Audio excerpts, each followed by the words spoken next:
Noida authority में दीना भाना कर्मचारी federation ने लगातार 4 दिनों से कर्मचारियों की मांगों को लेकर धरना प्रदर्शन करते चले आ रहे हैं। आइए देखते हैं नेता और कर्मचारियों का क्या कहना है। मेरे पति दूसरी जैसे गायब हुए हैं। आपने इसकी एफआईआर कोई कराई एफआईआर दी है। मैडम को काफी पहुंचाई, सारे को पकड़ा हल्ला है सर, कोई सुनवाई नहीं है। मैं भूखे मर रहे, मेरे 3 बच्चे हैं, कुछ भी नहीं मुझे मिल रहा। मेरी हालत को देखो, 5 महीने हो गए मेरे पति को घर में गाँव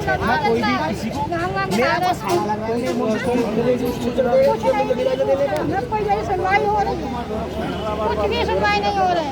तो दर्शकों देखा 58 वर्ष के जो कर्मचारी है, मैं आपको बताऊं यहाँ जो प्रेजेंट में कर्मचारी वो 40 साल पुराना कर्मचारी यहाँ पे कार्य कर रहा है, लेकिन 40 वर्षों से वो कुछ नहीं है, वो डेली बेसिस पे काम कर रहा है। जितना काम करेगा उतना उसको पैसा मिलेगा, तो किसी भी प्रकार का उसको यहाँ पे लाभ नहीं मिल पाता है। और अगर वो 58 वर्ष के बाद में उसका ESI या PF बंद हो जाता है और कार्य करने की स्थिति में नहीं है, तो उसको किसी भी मूलभूत सुविधा या उसकी आर्थिक स्थिति किसी तरह मजबूत नहीं कर जाती है। जितना वो काम करता है उतना उसको पैसा मिलता है, उसको वहाँ से बेजागी दी जाती है, कल से आप कार्य पर नहीं आना। हमने बात की है कि उसकी आश्रित को नौकरी मिलनी चाहिए, और जो उसने 35-40 वर्ष कार्य किया है उसको 5 लाख उसका जीवन व्यतीत करने के लिए मिलने चाहिए, उसको एक रिटायरमेंट टिकट टाइप की, ये हमने मांगे की है। दूसरी बात यह है कि आए रोज़ यहाँ क्या है कि सफाई कर्मचारी की हड़ताल लगती है, एब्सेंट लगती है। देखिए, किसी भी विभाग में हो, कोई अधिकारी है, प्रधानमंत्री से लेकर राष्ट्रपति या जो भी एनीवे जितने भी किसी पोस्ट पे हैं, कभी कोई 10 मिनट पहले पहुंचता, 10 मिनट बाद भी हो जाता है। हमारे यहाँ करेक्ट 7 बजे का टाइम है। अगर 7 बजे कर्मचारी ड्यूटी पे नहीं पहुंचता है तो 7:01 पर उसकी वहाँ पे एब्सेंट लगा दी जाती है, जिससे कि आप आजकल देख रहे हो कि भाई सभी टूटे पुराने गाड़ी घोड़ा लेके रखते हैं।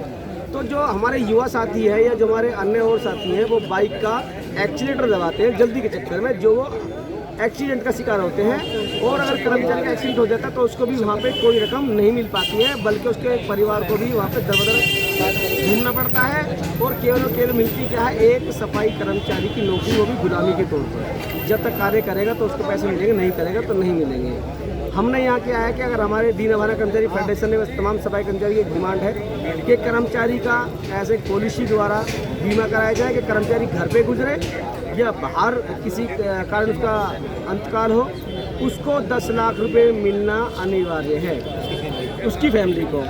दूसरी बात, हमने यहाँ जो आए रोज़ क्या है, कर्मचारी को ठेकेदार जो यहाँ पे 11 महीने का एग्रीमेंट होता है, जैसे अगर आप या कोई भी कॉन्ट्रैक्टर आएगा तो वो मुझसे पूछा भाई आप कब लोगे, मैंने कहा जी 1 साल पहले।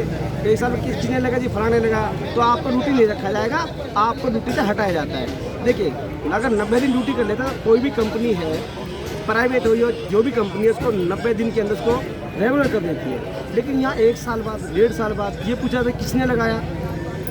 अगर किसी के भाई अगर कोई या ठेकेदार के नाम इस प्रकार है कि राणा जी ने, तो ओमकार आएगा तो राणा जी को हटाएगा। अगर राणा जी ने ओमकार ने लगाए हैं तो उनको वेद साहब हटा देंगे, वेद साहब ने लगाए हैं तो उनको नागर जी हटा देंगे, नागर जी ने आए हैं तो अब उनको क्या नाम जी के वो गुड्डू त्यागी जी हटा देंगे। यह सिलसिला चलता रहता है।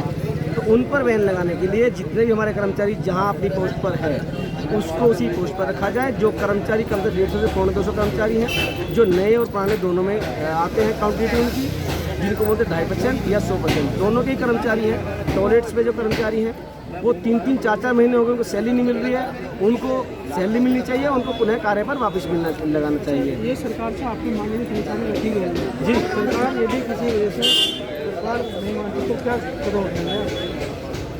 देखिए, अगर सरकार हमारी बातें नहीं मानती है तो ये गीता और पुराण में लिखा गया है कि अगर शास्त्र काम ना करे तो भी शस्त्र उठा लो। तो मजबूरी बस यहाँ नोएडा के तमाम सफाई कर्मचारियों को, अगर हम नोएडा को साफ करना जानते हैं, नोएडा को हम क्या नाम है 25 नंबर पे ला सकते हैं, नोएडा को हम 4थे नंबर पे ला सकते हैं, तो सीधा हम चाहें तो नोएडा को 1 दिन में इससे बद से बदतर कर सकते हैं सफाई के मामले में। और यहाँ लोगों को घरों से बाहर निकलना दुश्वार कर सकते हैं। दुश्वार जैसे कि अगर हम कचरा इकट्ठा करना है, कचरे को फैलाना जानते हैं हम लोग। अगर हम कीचड़ को निकाल के इकट्ठा करना है, कीचड़ को रोड पे फैलाना जानते हैं हम लोग। मजबूरी बस हम क्या करेंगे, हम यहाँ किसी का मर्डर तो करने से रहे। मुझे यहाँ पे आज चौथा दिन है मेरी स्ट्राइक को। तो किस तरह से अधिकारियों की तरफ से कोई आश्वासन? आश्वासन एक ही तरफ का है कि इन कर्मचारियों को यहाँ से हटा दो, उसके बाद 5 लोग आके बात कर लो। यहाँ पे हमें तरह तरीके की लालच देते हैं, और अगर हम इनकी बातें नहीं मानते, अगर हमारे परिवार से कोई कार्य कर्मचारी ड्यूटी पर है, उसको ड्यूटी से हटाने की धमकी देते हैं। कि नोएडा में वर्तमान सैलरी 14,600 मिली थी, तो उस दौरान हमने तनख्वाह के लिए विरोध करा, और विरोध भी हमने जब करा, जब हमें पता चला नोएडा प्राधिकरण ने ऐप का जो हाजिरी लगाते हैं वो नोएडा प्राधिकरण की तरफ से है, वो ऐप की हाजिरी लगने लगी, तो वहाँ से जब हमें तनख्वाह मिलती थी कैश या चेक देते थे RW वाले। 7,000 रुपये का हाजिरी तो ऐप से मिलती थी, हाजिरी जो ऐप से मिलती थी, वो ऐप की हाजिरी भेज के तो हमने इसके लिए विरोध करा, तो हमें वहाँ से हटा दिया गया। तो हम प्राधिकरण के पास बार बार आए। ठेकेदार का नाम क्या है? ठेकेदार का नाम ओमकार चौहान है। वो कहता है कि नई भर्ती कर दी उन्होंने, 2-2 लाख रुपए लेके इन नेताओं ने भर्ती कर दी। बबलू पारचा, सचिन जीलवाल है और रवि पारचा जी। आप ही के बीच में जो नेता, हाँ, हमारे बीच, हमारे समाज के जो नेता हैं, उन्होंने हमारे साथ गद्दारी की बहुत। हम ठेकेदारी की नौकरी 2-2 लाख रुपए दे के भर्ती कर दी गई। 7,000 रुपये तनख्वाह के 7,000 रुपये के लिए अब उनको मिल रही है 15,600 तनख्वाह, जो नए कर्मचारी लगा दिए गए। इसमें RW वालों का भी हाथ है।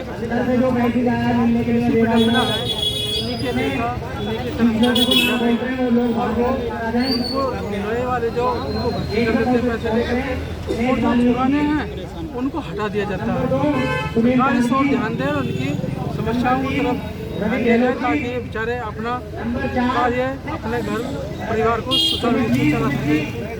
जबकि योगी जी ने ये कहा था कि मेरी सरकार में कोई भ्रष्टाचार नहीं होगा, जबकि उनके होते हुए, उनकी सरकार के होते हुए भ्रष्टाचार चल रहा है नोएडा के अंदर, वो भी नोएडा प्राधिकरण में।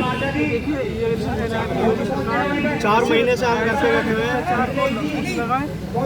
आप देखते रहिए सत्य भारत 9 से। आप संघर्ष करते हो तो अच्छा लगता है, लेकिन बार बार संघर्ष करना पड़े अगर एक ही चीज़ के लिए तो बहुत दुख होता है।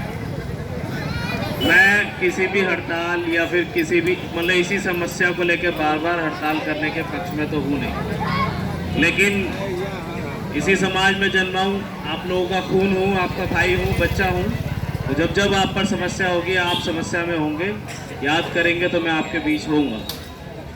और रही बात हड़ताल की, इस संघर्ष की, इस लड़ाई की, जब तक आपके हौसले बुलंद नहीं होंगे, ईमानदारी से लड़ाई लड़ने का संकल्प नहीं लेंगे ना, तब तक बार बार ये संघर्ष जो है करना ही पड़ेगा।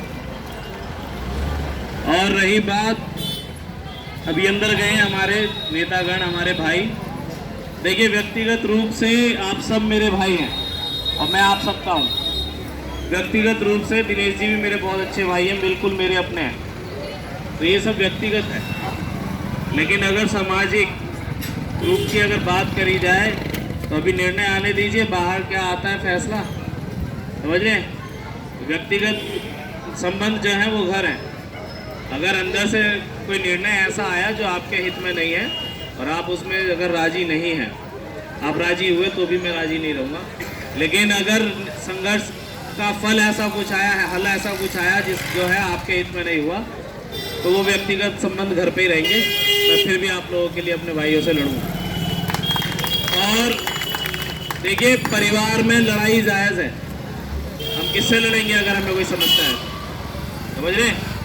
लेकिन एक चीज़ और है, ऐसी लड़ाई मत लड़िए जिसे आप कल भूल जाएं। हार से भी कुछ ना कुछ सीखने को मिलता है, लेकिन अब हर बार आप हारते ही रहेंगे क्या? हम लोग हर बार एक ही लड़ाई को हर बार हारते ही रहेंगे। थोड़ा सा संकल्पित होइए, थोड़ा सा बढ़िए।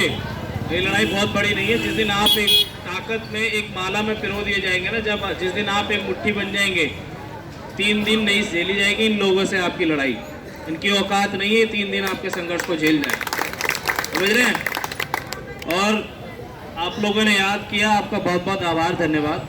प्रशासन से एक अपील है बस, जो इन्होंने 2022 में ऐसा करा था अगर ऐसा कुछ करने का दोबारा, वैसे एसीपी साहब बहुत अच्छे, उनसे मेरी बात होती रहती है लगातार, उन्होंने सहानुभूति भी दी है कि अब इस बार जो है ऐसा कुछ होगा नहीं। तो फिर भी अगर किसी के मन में कोई खुरापात हो तो मेरी अपील है कि भाई एक बार बता देना, देखो माएँ बहनें सबके घर में होती है, बता देना, बहनों को छुट्टी दे देंगे, तो आपकी लाठियों के लिए हज़ारों कमरे हमारी छातियाँ तैयार हो जाएंगी। ऐसे बहुत सारे लोग, बस हमारी बहनों के ऊपर कर पाएंगे। आप लोगों के लिए